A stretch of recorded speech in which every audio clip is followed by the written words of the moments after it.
Welcome to Resilience Unravelled.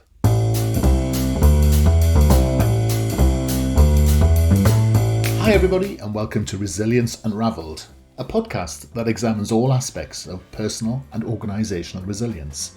A huge all-encompassing subject that covers the ability to thrive in life by harnessing your cognitive, emotional, physiological and contextual abilities. I share stories from people who have thrived despite remarkable obstacles, as well as highly successful practitioners and experts across a range of topics.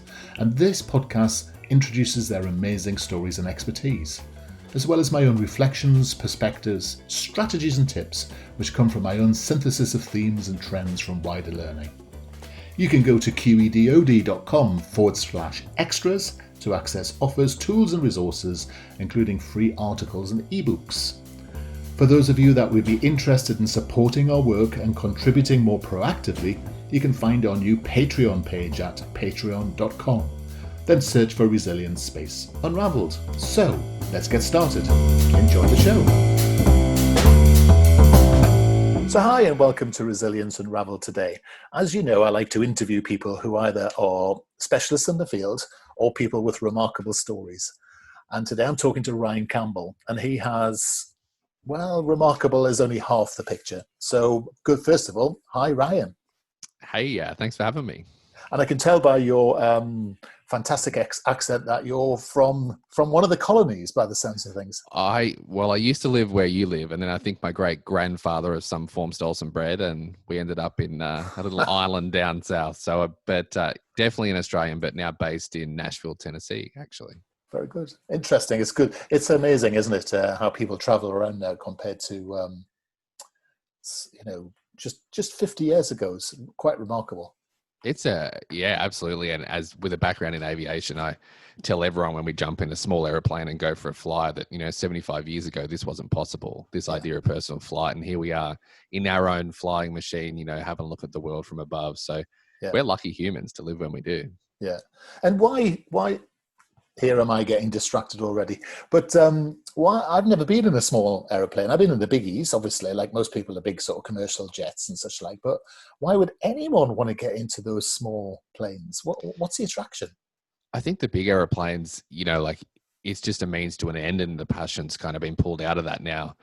With how often we, spend time on EasyJet or JetBlue or, these budget airlines. And, to get in a small aeroplane is just like being in a car, and it's freedom beyond freedom. You want to go left, you go left. You want to go up, down. You want to go look at that tree or that barn or zoom down over that beach. You get the freedom to do it. And I am addicted to it. It's brought the most positive parts of my life, and it's brought the most negative, and I still am absolutely encompassed by it every day.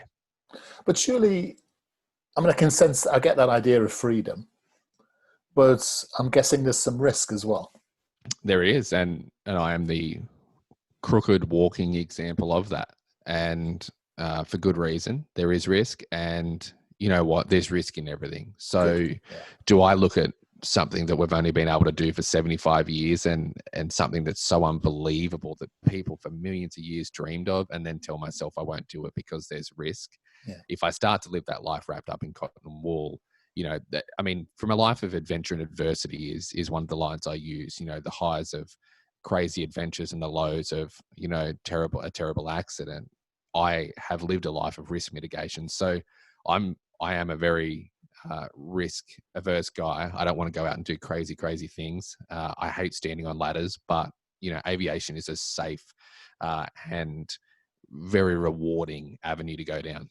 Yeah, and that's the point, isn't it? When we think about resilience, is that one person's scary exploits or another person's commonplace either work environment or place of pleasure. Without doubt. I had a conversation only last week with a young guy who I met in a spinal cord rehabilitation facility who had almost lost his life in a base jumping accident. And his hobby was to jump off bridges and buildings and structures and pull his parachute and hope for the best. And he had been revived on the day that he had his accident twice in the first day. And when I started to talk to him, I thought he was just an adrenaline junkie. And what I soon realized was that base jumping was his form of meditation. Yeah. And it was all about risk management. It was all about being in control of emotions and feelings and fear and absolutely blown away that something I considered so crazy could be something so different to him. Yeah.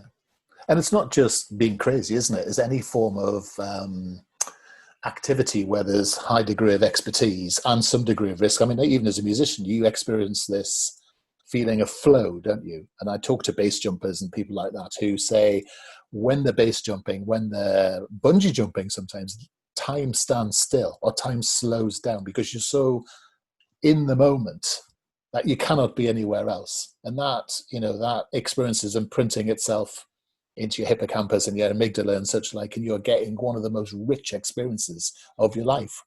And, Yeah, that is true. That is true mental growth in a sense, isn't it? 100%. And I think, people look at me at 26 and think I'm some, old man because, I've lived a strange life, and there's part of me that wishes I was just the kid who, sat on the couch, played PlayStation and ate some chips, but it hasn't been that way. But the times in my life, that's what's been, that's what shaped me. And unfortunately for me, the adversity in my life shaped me in a far greater way than the adventure did. And that's something that I love to talk about is, where do we learn our life lessons? Yeah, absolutely right. Okay, then, so come on, let's get into this thing then. So tell us your story, because it is quite remarkable. So you start where you'd like to. It's a long story, but we'll try the short version. Go So on. back when I was 6 years old, I went on my first overseas holiday with my family, and that involved jumping on an airliner and flying out to an island in the Pacific off the east coast of Australia. And my first overseas trip was actually my parents' first overseas trip. So it was at that point in time, that 6 years old, that I just fell in love with aviation. I'd found my passion. I was a 6-year-old kid who wanted to be a jumbo jet pilot. That's what I told everyone. And when I was 14 years old, I found myself 2 after-school jobs, and I started to learn to fly. And the day that I turned 15, I flew an aeroplane for the first time on my own. Wow. So something that I didn't even know was possible. Common sense said you have to be old and have a job and have a driver's license. So aviation was a part of my life at a young age. That drive to do everything at the youngest possible age led to looking out into the world of adventure and trying to see what I could do to be different. I always wanted more. I was never a content kid. So I discovered that the youngest person to have ever flown a single engine airplane solo around the world was 37. Wow, really? Yeah, absolutely, which blew my mind. And the record back in around 2008 was broken, and it was at 23. Right. So a huge jump. But here I was at 17. Aviation had been my entire life. I had my private license. I was ready to get my commercial, just waiting to turn 18. I had lived and breathed everything flying, and therefore put myself in a position to maybe have a go at this record. Yeah. So what I did was I Googled how to fly solo around the world, being a 17-year-old kid. I found a website, I printed off the information, and I hid it because I did not want my family, my mum, or anyone finding this information, thinking that I was silly enough to think that I could actually fly solo around the world. Mm. But after I'd Googled all there was to Google, I ended up in a position where I wanted more. Yeah. So I decided to go to one of Australia's most famous businessmen, entrepreneurs, and aviation adventurers by the name of Dick Smith. And he had been a household name for my mum and dad's childhood, let alone mine. And how do you get to a guy like that? Well, I Googled Dick Smith's email address because I was 17. And he hates me telling people this, but I found 5 email addresses. I emailed all 5. I said, hey, Dick, I'm 17 years old and I want to be the youngest person to fly solo around the world. What that started was not only a journey where he jumped on board, then I had to tell my parents awkwardly one night, but it started the construction of a team, 2 years of planning, fundraising over $250,000 as a normal Aussie family on a MacBook computer, renting an aeroplane, assembling a team, training as a pilot, preparing, climbing into a single engine aeroplane at 19 years of age and setting off from Sydney, Australia, eastbound or northeast over the Pacific Ocean for what was a 24,000 nautical miles, 70-day trip to 35 destinations in 15 countries around the world at 19 years old. And I was a normal Aussie kid in an airplane that looked like a NASCAR with sponsor, stickers all over it.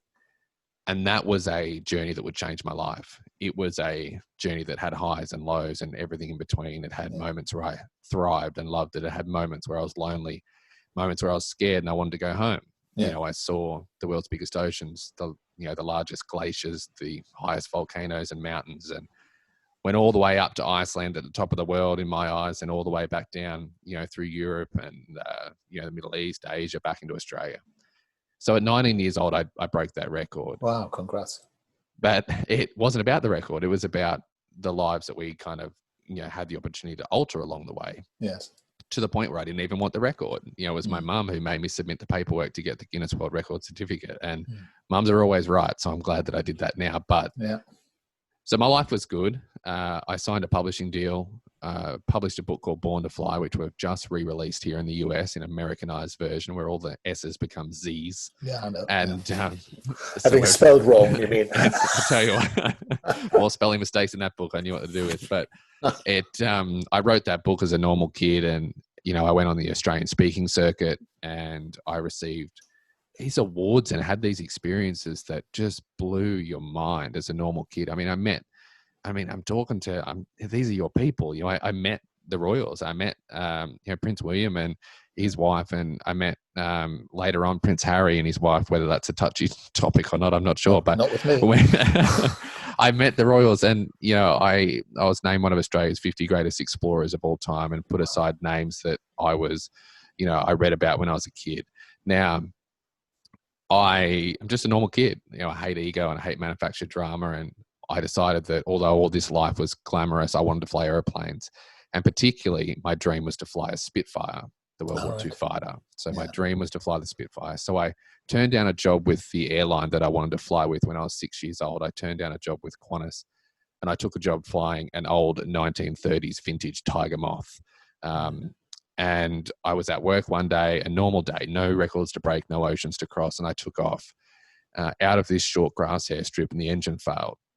And it was myself and another gentleman on board. He was also a pilot. I was taking him for a fly. And the engine failed very low level over the top of trees. Right. Despite everything I did, 3 seconds later, we had a massive accident. And I was the only survivor. Oh, right. Gosh. And I was cut out of the wreckage and taken to hospital. Somehow still with us. I had 5 breaks in my back, shattered face, shattered right ankle, and I had a spinal cord injury at L1 on my waist, rendering me a paraplegic. Yes. So no movement or feeling, waist down.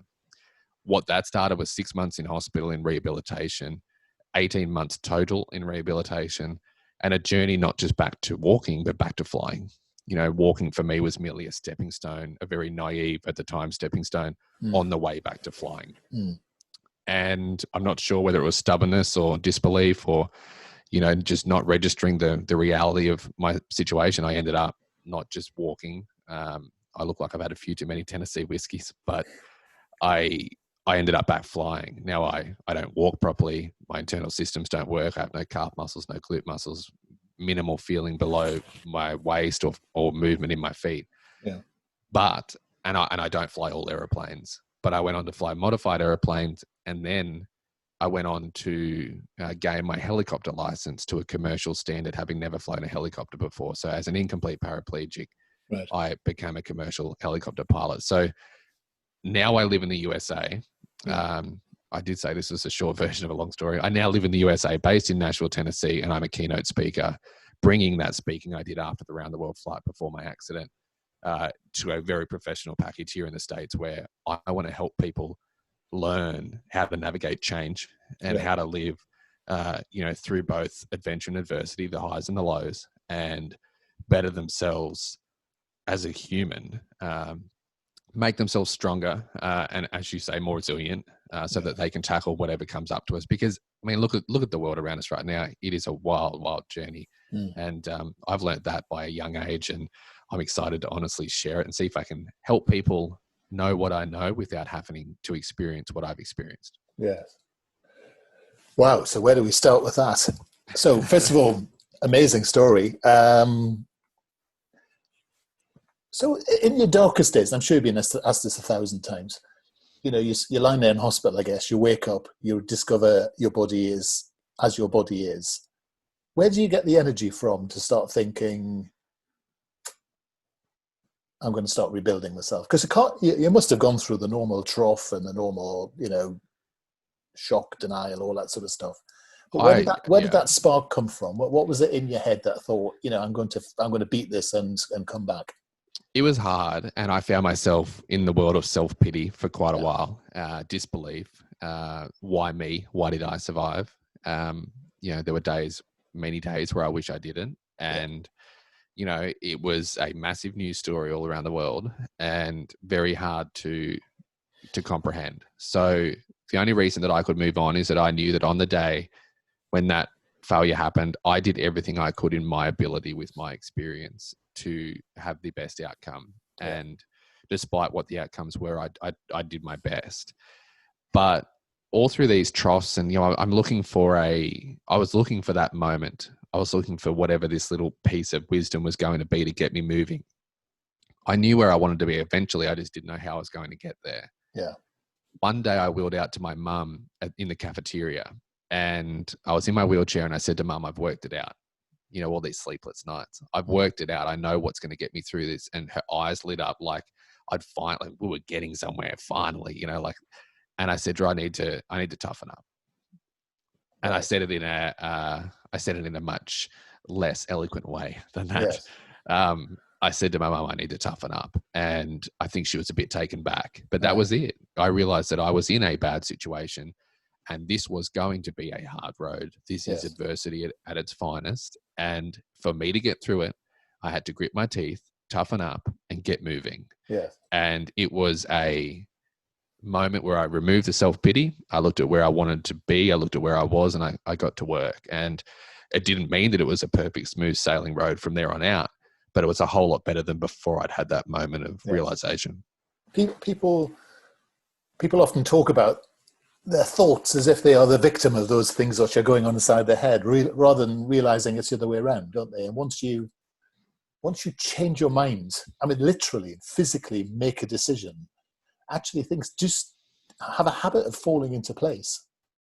Yeah, and I'm a massive fan of, there's a book that was published, and it's orange, and it's in every airport on the face of the planet, and it's got quite a big swear word across the front of it, and it's The Subtle Art of Not Caring a Lot. Yeah. And in that book, I'll be honest, I've only read half of it, and I need to finish it, but he talks about fault and responsibility. And I know that he didn't come up with that. It's this simple idea of, it's not my fault, but I am responsible. Correct. And you know what, like, we get one life, and we don't always have the ability to control the cards we're handed. So, let's take control of what we can. And I have this statistic that I love. I'm addicted to it. And I think people on my social media hate it because I share it so much. But National Institute of Health study here in the States discovered that of all the things we worry about as humans, we only have the opportunity to change 4% of those worries. So 96% of the things we worry about on a day-to-day basis, and that, let's say that statistic is wrong. And I don't know, let's say it is. That doesn't matter. What matters is that most of the things we worry about on a day-to-day basis, we cannot change. So what are we doing? Yes. Life's hard enough as it is. What are we doing worrying about those things? So I think toughening up in that moment and focusing on what I could change was, what started my, really honestly, a pretty miraculous recovery, really. But I think the way you've expressed that makes it sound extremely easy, and the way I've expressed it makes it sound simple as well. But people don't realize that managing your thoughts is a skill. And I think if it is 96%, it's because people don't know how. And I think actually we train people in what we call what is blithely called mental toughness. And I think people don't know how to think. And you often, meet people who have come through an education system, and no judgment on which one it is, but they've come out without that sense of accountability. So in other words, I'm going to do something. If it's wrong, I'm going to say it was me. I'm going to, fess up. I'm going to fix it, and I'm going to avoid making the same mistake again. And it's the same principle as you're talking about, isn't it? And then life becomes a series of learnings, accountability, and moving forward. And I think for a lot of people, the issue is that they hear that, they intellectualize it, but they can't actually integrate it and turn it into something in control. And that needs a bit of work. And, with people like yourselves, you often find you've got a high degree of purpose, so you can follow something. And a lot of people just don't, do they? They live what could be described as mundane lives. I mean, it's really thrilling to be soloist, a musician, a premiership footballer, a pilot who's flown around the world. But most people just go to work and they're, stacking shelves, or they're doing something that appears to be mundane. I mean, it's interesting now that those people are the most important people in society. But it is interesting. I would thoroughly believe that that's a skill that's just not taught anywhere. Well, I think absolutely. And when I look at, I envy your educational background where you know so much about this from, like the actual, bones and education of it. Whereas I'm just a kid who lived through some wild stuff, and I've ended up in this position where I've learned some lessons the hard way, but I want to know more. And that's part of what I do day to day now is spend my time, obviously learning from guys like you and listening to stories and, diving into the books and trying to learn why we feel the way we feel when we experience what we do. And your idea of, like your thoughts on passion and purpose, people who have passion are much better off to get to where they want to, they're more likely to get to where they want to go, right? I had passion. That was aviation. Yeah. When I was in that hospital, I did not want anything to do with aviation. Good. Yeah. And you know what I fell back onto? Music, and specifically country music. I love playing guitar, and I live in Nashville for a reason. I can't sing to save myself, but I love country music. I discovered in that moment that aviation, the fact it was taken away, I'd lost my identity. Yes. The very thing that I was known for was now the very thing I was hurt over. Yes. And I'd lost my identity. And it was a very hard time for me because I had always had that through the round the world flight, through my flight training. I was a kid at school who was known to be the pilot kid. I was a kid who wrote the book on flying called Born to Fly. And here I was as a paraplegic plane crash survivor without my identity. So, I think people 100% finding their passion is key. If you can find a passion, it makes the hard work not quite as hard. Yeah. But understand that not everyone, maintains one thing throughout their life, and you might, come and go to different things, and that's okay. As long as you have something at some point in time to look forward to and motivate you to do what you got to do on a daily basis, you're laughing. And that's fascinating. And two things. One, which is the identity thing. You're absolutely right. And it's often a feature of guys, when you chat, you meet someone and say, "Hi, what's your name?" And he says, I'm Keith. I'm an accountant. And we often really self-identify with what we do, don't we? I was going to say I'm an alcoholic, but no, I'm an accountant. And people immediately, especially guys, seem to self-identify. But you work with people who are footballers who've ended their career. They lose their sense of self-identity. People who come out of the army and the armed forces lose that. People who have, and you often find that the incidence of people falling on hard times is often blamed on a specific event, like PTSD, for example. But it's often, as you say, it's that lack of fundamental identity. It's who am I now? Yeah, and athletes drop or whatever you want to call it. I'm sure there's a more educated technical term, but when I spent 2 years fundraising and planning, right, to fly around the world, 70 days in an airplane as a 19-year-old kid. I look back now and think, what was I smoking? Like, what was I thinking? 70 days where I spent some days, Hawaii to California was 15.0 hours nonstop in a single engine airplane. And I saw the world in ways that few have ever in history seen the world. Yeah. You know what I did the day after I arrived home? Yeah. All these hours and days and weeks of wanting to be back with my family. The morning that I woke up, the day that I'd finished the round the world flight, I'd done it. I was good. I'd been on 60 Minutes and all the TV shows and the news. I woke up, I got in my car, I left before my mum and dad and my family had woken up. My bags were still on the table from literally a history-making around the world flight, and I went back to the airport to the airplane. Yeah. And I realized at that point in time that I was in trouble. Yeah. Because I had athletes drop, you know, and trust me, I'm not an athlete. You've got me on video. I'm not an athlete, but I'd experienced what they had experienced. You work up to the Olympics for 4 years and what happens a day after it's over. And I think it's important to understand that it doesn't matter whether it's a job or a promotion or any goal we set in life. The goal is what gets us there, but the goal is also a risk because we have to make sure we understand that drop is okay and is just an indicator that we need to reassess and plan for something new and set some new goals and new direction and get to work. And in a funny sort of way, that's a really brilliant observation because the bigger, more single-minded, the more time-bound, more specific a goal is, the bigger that drop is. I work, again, in my world, you would have a theatre production or a concert or something, or you'd finish a show and the show would come to an end and exactly the same thing would happen. The cast the next day would be wandering around going, well, what are we going to do now? Because you'd come together, and there's, particularly there would be a community, and then you'd all scatter to the winds. And I think that's absolutely fascinating. And it's fascinating to think the effect that moving the Olympics might have on Olympians at the moment. You know, they've suddenly been training for a year. Their goals have all changed. And I think for me, it sort of reinforces this idea of having multiple rolling goals rather than too many or too few single massive goals. They used to call them big, hairy, audacious goals, didn't they? Yeah. But it's better to have a few rolling goals than one big, hairy one, I think, because, like you say, what happens when you come to the end? And this is what often sort of fuels this idea of burnout.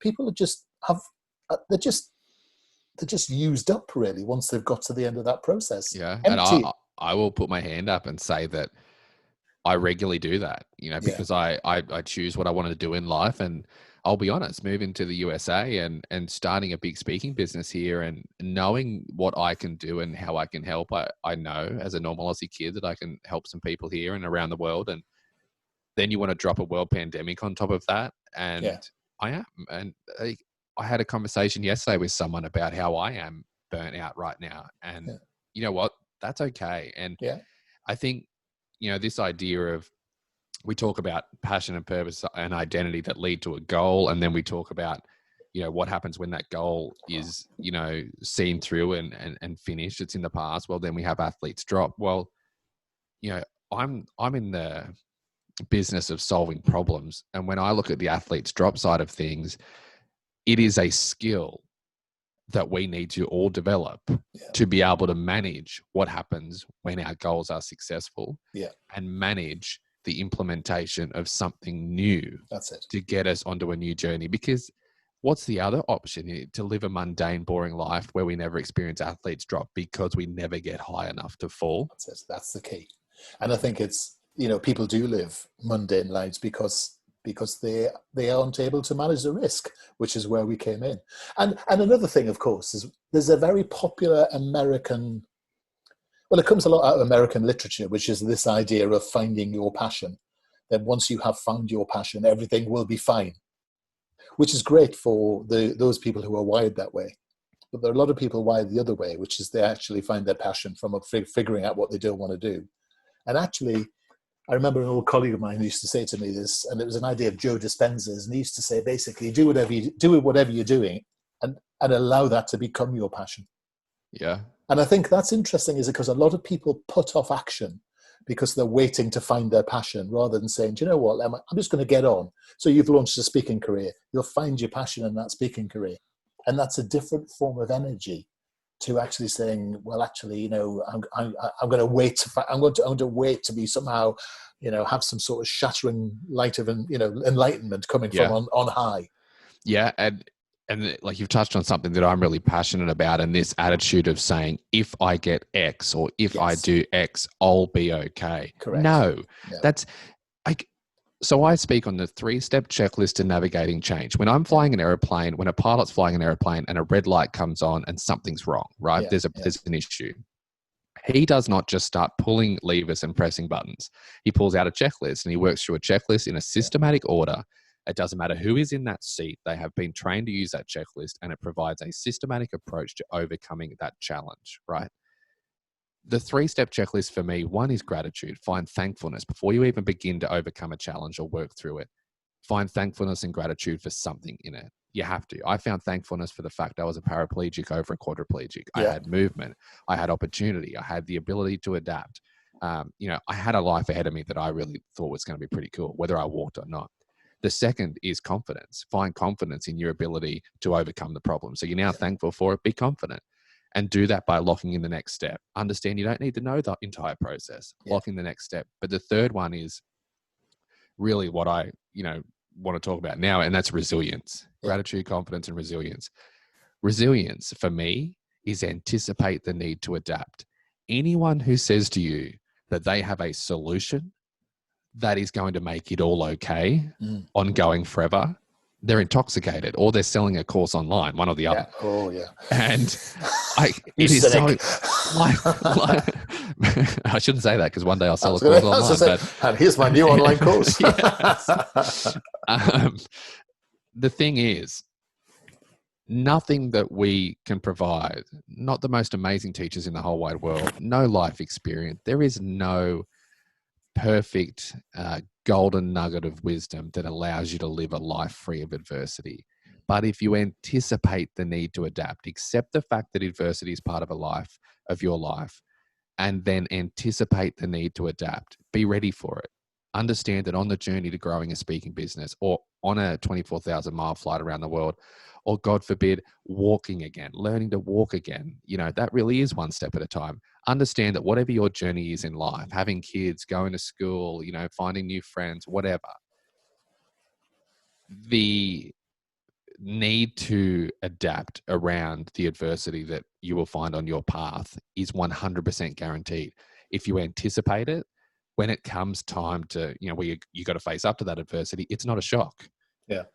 Be ready for it. And then when it pops up, go, okay, this is merely part of the journey.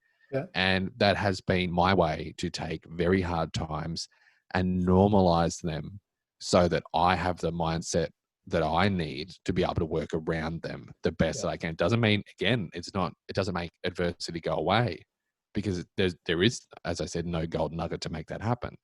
But by anticipating the need to adapt, that's the closest thing I've found to that gold nugget. It's the closest thing I've found to making a very hard road a little bit more tolerable. Yeah. So. Yeah, you're spot on. And I think it's interesting, isn't it, that three people look at the same event. One will consider it to be good, one will consider it to be bad, and one will consider it to be adversity. And I think it comes down again to this mental toughness that we have in the way that we see and examine the external world. And there are people at the moment getting royally bent out of shape by the crisis, and yet they're relatively in a good place. And there are people who are really struggling and really in desperate situations, who are, coming back and fighting this thing and, making the best of what the life that, the way that life's been dealt at the moment. So, getting a grip of your own life and your own thoughts, I think, is always the secret. I love what you're talking about. That we call it building capacity, and you have a different phrase, but effectively it's the same thing. Is that I like that golden bullet. Well, and here, one thing I really believe is, when I was my first day in the rehabilitation gym, I was laid out on a bed, and my nurses and physiotherapists were all around me. And it was the first time I'd been out of my wheelchair, first time I could do so because of the pain. And they said to me, all right, your job today is to roll over. So I'm on my back like a newborn baby. Your job is to roll over. Yeah. This was a day that changed my life. And this is a day that led to my, my urge to want to be a speaker, was that I loved a challenge. I didn't care what the challenge was. Okay, you want me to roll over? Watch this. Yeah. And I made a plan. I lifted up my right leg, placed it over my left leg. And I thought, okay, if I could then just twist the top half of my body and kind of unwind, like I'm going to be okay. Everyone was kind of looking at me funny, sad. I kind of thought that was really morbid. So I made a joke about looking like a fish out of water. So now I'm the guy who has to learn to roll over and lighten the mood in the room. Yeah. And as I rolled over, the pain in my back from all the metal and everything, 5 breaks in my back, was excruciating. And I like to think I'm pretty tough. So I stopped and I looked through a hole in my arm, and, this little gap my arm had made. And I looked up and I saw Ben for the first time, the quadriplegic with no movement or feeling below his chest, early 30s, mopping his girlfriend's floor. Seriously, hit his head. That's it. Now I looked at Ben, and that moment changed my life, because in that moment I realized what Ben would have given for one chance at rolling over. Exactly. And he was doing these minimal exercises with his wrists, and that's what he would do long term. Yeah. I knew what he would give, and what that was the harshest injection of perspective, and not just perspective, but the power of perspective that I have ever experienced in my life. And it goes to show that there is no golden nugget, because we all have our own unique view on the one situation. Correct. We can't uniform anything to make everyone happy. It just doesn't work that way. But what Ben showed me in that moment was that I always have to make sure I look at my own life from other people's shoes. Yeah. And in this crisis right now, there are a lot of people out there who are struggling. Yeah. The thing is, though, just because someone, this is the rule for me, we can look up through a glass ceiling at people who have it worse than us. Correct. And we can use their stories as perspective. I can look up at Ben, who's a quadriplegic, and go, you know what? I am lucky to be a paraplegic. But the flaw to look down at people who have it better than you but still have their own problems, that is not a glass floor. You do not get to look at people with issues that you believe are not as bad as yours and write their issues off. Correct. A 5-year-old kid bullied at daycare, his mental kind of, process and how he feels may as well as be as bad as someone in a spinal cord injury ward. Yep. So always look up, see the people who have it worse, use that as perspective, but never belittle the people who have problems who are not as bad as yours. It's not our place to judge, is it? It's not. It really isn't. It's our place to help. So how can we help? You've summarized for me what we describe as tough love there. So there you go. There you go. Yeah, Thank you. Yeah. Now, if people would like to get hold of you, I'm just sort of respectful of your time, Ryan. And if people would like to get hold of you, discuss with you sort of speaking opportunities or talk to you about the development that you do, how will they get in touch with you? How would you recommend that might happen? They can jump on. We spend a lot of time on LinkedIn, so they can jump on and find me, Ryan Campbell, on LinkedIn. However, the website's a great place to go. You can contact me directly or the team. That is www.ryancampbell.co. C-O. I couldn't afford the M. So ryancampbell.co. And that's Campbell with a P. So ryancampbell.co. Feel free to reach out. I would love to chat. Ryan, it's been an absolute joy to talk to you today. And I think you've given me tons to think about. That's really fascinating. You reminded me some really special stuff there. So I do thank you. It's been fascinating. Awesome. I just love chatting and love to learn from other people, and I appreciate you having me on. No problem. You take care. You too. Thanks, mate. Hi, everybody. I hope you found that episode useful and interesting. Feedback is always welcomed, and if you are in the mood to subscribe to us or even leave a comment on iTunes or Stitcher, that would be amazing. If you want to suggest ideas or even people you would like me to interview, then reach out to us at qedod.com/contact. As I said earlier, you can go to qedod.com/podcasts for show notes or follow the links. And you can go to qedod.com/extras to access offers, tools and resources, including free articles and ebooks. For those of you that would be interested in supporting our work and contributing more proactively, you can find our new Patreon page at patreon.com. Then search for Resilience Unraveled. I look forward to being in your ear next time around. Take care.